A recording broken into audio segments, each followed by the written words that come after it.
हर हर महादेव। श्री शिवाय नमस्तुभ्यम। 19 सितंबर को गणेश चतुर्थी का शुभ दिन है और गणेश चतुर्थी पर ऐसा दिन है जहां हम लोगों को वास्तविक में शुभ लाभ लिखने का लाभ मिलता है। गणेश भगवान जी हम लोगों के ऊपर इतनी कृपा करेंगे कि हम लोगों को कभी भी धन संपदा लक्ष्मी जी की कमी नहीं होने वाली है। पूज्य गुरु जी के कथा को सुनकर, उनके उपायों को सुनकर बहुत ही विस्तार से आप लोगों को बताने की कोशिश करूंगी। आप लोग भी ध्यान से सुनिएगा, पूरा वीडियो ध्यान से सुनिएगा।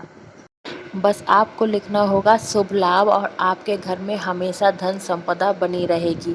कैसे बनी रहेगी? पूज्य गुरु जी के कथा के हिसाब से बहुत ही अच्छे से विस्तार से आपको मैं बताऊंगी। आपको बस करना है ये है, आपको पहली सामग्री में लेनी है हल्दी। और हल्दी आपको पिसी हुई नहीं लेनी है, आपको लेनी है खड़ी साबित हल्दी। और उस साबित हल्दी को घर पर ही पीसना है, फिर उपाय के लिए आपको लेना है। और दूसरे आपको लेना है कुमकुम या फिर सिंदूर। इन दोनों में से एक चीज़ आपके पास जो भी अवेलेबल हो वो आप ले लीजिएगा। उसके बाद आपके घर में जहाँ पे भी गणेश जी की तस्वीर है, मूर्ति है, या चतुर्थी में आप लोग लेकर आए हैं गणेश जी, चतुर्थी में तो आते ही हैं गणेश जी, तो वो आप लोग लेकर आए हैं। और आप लोग यह भी जानते होंगे कि जब भी हम लोगों के घर गणेश जी आते हैं या हम लोगों के घर में गणेश जी की मूर्ति होती है तो उनके संग में दो लोग और आते हैं। कौन? रिद्धि और सिद्धि। तो आप लोगों को क्या करना है, जहाँ पर भी आपके घर में गणेश जी की मूर्ति, प्रतिमा कुछ भी लगा हुआ है तो वहाँ पर आपको 3 काम करने हैं। पहले काम में तो आपको यह करना है कि आप लोगों को जहाँ पर भी आपके गणेश जी की मूर्ति, तस्वीर, प्रतिमा कुछ भी लगी हुई है उसके पास में जो 2 दीवारें हैं, दोनों दीवारों पर एक तरफ हल्दी और एक तरफ कुमकुम की 2 बिंदियाँ लगा देनी है। दोनों दीवारों पर एक तरफ हल्दी की, एक तरफ कुमकुम की बिंदियाँ लगा देनी है। और ये जो 2 बिंदियाँ आप लगाने वाले हैं वह दोनों बिंदियाँ, एक होगी रिद्धि के नाम की और एक होगी सिद्धि के नाम की। ठीक है। अब दूसरा काम, अब या तो आप ओम गणेशाय नमः लिख लीजिए, या फिर आप शुभ लाभ लिख लीजिए, और या फिर आप 2 स्वास्तिक बना लीजिए। ठीक है। इन चारों में से आप कुछ भी एक काम कर लीजिए। अब आप लोग बोलेंगे कि गणेश जी अभी तो चतुर्थी पर हम लोगों के घर आए हैं, लेकिन ये 8-9 दिन बाद जाएंगे भी तो तब हम लोग क्या करेंगे? तो जब गणेश भगवान का विसर्जन का टाइम हो जाएगा, जब गणेश भगवान जी जाते हैं तो उनके साथ में रिद्धि सिद्धि भी चली जाएंगी, धन संपदा भी चली जाएगी। तब हम लोग क्या करेंगे? तो हम लोग जो दीवार पर 2 बिंदी रख रहे हैं रिद्धि और सिद्धि जी के नाम की, गणेश जी का तो टाइम हो जाएगा विसर्जन का, गणेश जी चले जाएंगे, लेकिन वो जो हम लोगों ने 2 बिंदियां रखी हैं दीवार पर रिद्धि सिद्धि जी के नाम की, वह 2 बिंदियां हम लोगों के घर में ही रह जाएंगी। और रिद्धि सिद्धि जी के साथ में धन संपदा भी हमारे घर में ही रह जाएगी। तो इन 2 बिंदियों को लगे होने से क्या लाभ मिलता है? कभी भी हमारे घर से लक्ष्मी जी नहीं जाती हैं और हमारे घर में धन संपदा हमेशा बनी रहती है। तो आप सभी लोगों को यह काम जरूर ही करना है। जहाँ पर भी आपके गणेश जी की मूर्ति, प्रतिमा, फोटो लगी हुई हो, उस जगह पर चतुर्थी वाले दिन 2 बिंदियां आपको जरूर लगा लेनी है। चलिए अब बात करते हैं दूसरे पॉइंट की तरफ। गुरु जी की कथा के अनुसार ही बता रही हूँ। आप लोगों के घर में कोई फंक्शन होता है, आपके किसी फ्रेंड रिलेटिव के घर में कोई फंक्शन होता है, तो क्या देना है गिफ्ट में? तुरंत गणेश जी की प्रतिमा आप लोगों की समझ में आ जाती है कि हाँ चलो गणेश जी की तस्वीर दे देते हैं। लेकिन यह काम आपको नहीं करना है। आप लोग जब भी अपने हाथ से गणेश जी की कोई भी प्रतिमा गिफ्ट में देते हैं तो गणेश जी तो आपके हाथ से जाते ही जाते हैं, साथ में रिद्धि सिद्धि लक्ष्मी माता भी आपके घर को छोड़ के दूसरे के घर में पहुंच जाती हैं। तो यह काम आपको कभी भी नहीं करना है, आपके घर में लक्ष्मी का बहुत अभाव हो जाएगा। आप लोगों को गणेश जी की कोई भी प्रतिमा किसी को गिफ्ट में नहीं देनी है। अब आप सबके मन में चल रहा होगा कि अरे ये क्या हो गया, मुझे तो पता नहीं था, हम तो कई बार गिफ्ट में दे चुके हैं गणेश जी की प्रतिमा। तो परेशान मत होइए, इसका भी एक उपाय है, मैं वही उपाय बताने के लिए बैठी हूँ। आप लोगों को क्या करना है, कल से गणेश चतुर्थी शुरू हो रही है।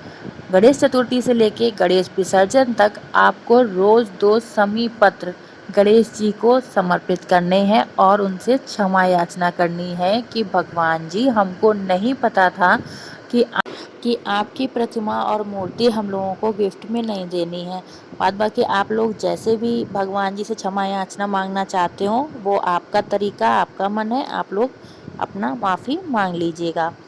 अब इसके बाद क्या करना है, आप जिन लोगों के पास समी पत्र रोज़ नहीं उपलब्ध हो रहे हैं, तो उनको क्या करना है, उसके ऑप्शन में आप 2 अक्षत के दाने, 2 चावल के दाने भी गणेश भगवान को रोज़ समर्पित करें, गणेश चतुर्थी से अनंत चतुर्दशी तक।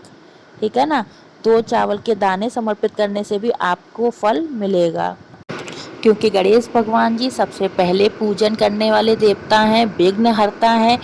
और गणेश भगवान भी भोले बाबा की तरह बहुत ही भोले होते हैं, वह आपको माफ़ जरूर कर देंगे। चलिए, ये तो हो गई 2 उपायों की बात, अब देखते हैं आगे।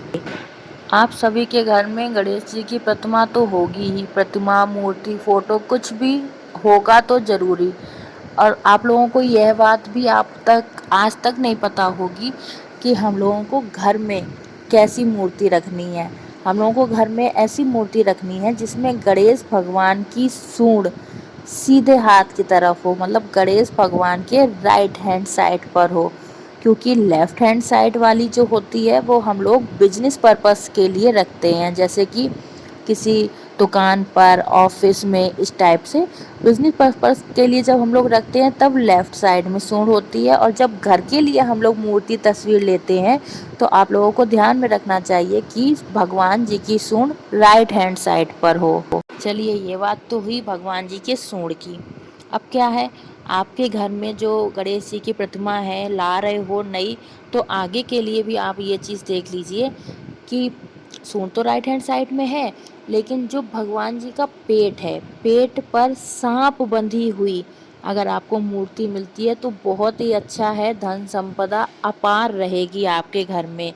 गुरु जी की कथा से ही सुनकर आपको बता रही हूँ, इसलिए इस बात पर भरोसे से काम कीजिएगा। ये ना सोचिएगा कि पता नहीं मोनिका ने कहाँ से बता दिया। ये गुरु जी के मुख की ही यह बात है कि गणेश जी की मूर्ति आप जब भी लाएं तो ऐसी लाएं जिसके पेट पर सांप बंधा हुआ हो। अब आप मन में सोच रहे होंगे कि हमारे घर में तो जो प्रतिमा है उसमें नहीं है सांप बंधा हुआ, तो अब हम क्या करें।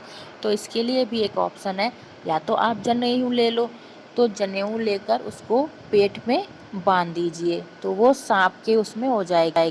और नहीं तो आपको क्या करना है, जो डुप्लीकेट वाले सांप आते हैं, आप ऑनलाइन भी देख सकते हैं, वह सांप आप लेकर बांध सकते हैं, लेकिन गणेश भगवान का पेट खाली नहीं होना चाहिए। इस बात का आप हमेशा ध्यान रखिएगा। चलिए, अब बात करते हैं हम लोग अगले पॉइंट की। अगले पॉइंट में क्या है, आप सबको पता होगा कि गणेश भगवान को दूर्वा सबसे ज़्यादा प्रिय है। तो अब अगला उपाय दूर्वा का होने वाला है। इस उपाय से पहले आप अगर मेरे चैनल पर नए हैं तो मेरे चैनल को सब्सक्राइब ज़रूर कर दीजिए, अपने रिश्तेदार में, अपने फ्रेंड्स में, सब में शेयर कर दीजिए और मेरे वीडियो को लाइक कर दीजिए, जिससे कि आगे आने वाले वीडियो आप लोगों को आसानी से मिल सकें। हाँ, तो चलिए अब बात करते हैं दूर्वा की। आप लोगों को दूर्वा लेनी है, 21-21 दूर्वा के आप लोगों को बंडल बना लेने। और बंडल कितने बनाने, 108 बंडल बनाने हैं 21-21 दूर्वा के। अब आप ये 21-21 दूर्वा के जब 108 बंडल बना लेंगे तो एक माला इस टाइप से तैयार हो जाएगी, जैसे आपको सामने दिख रही है।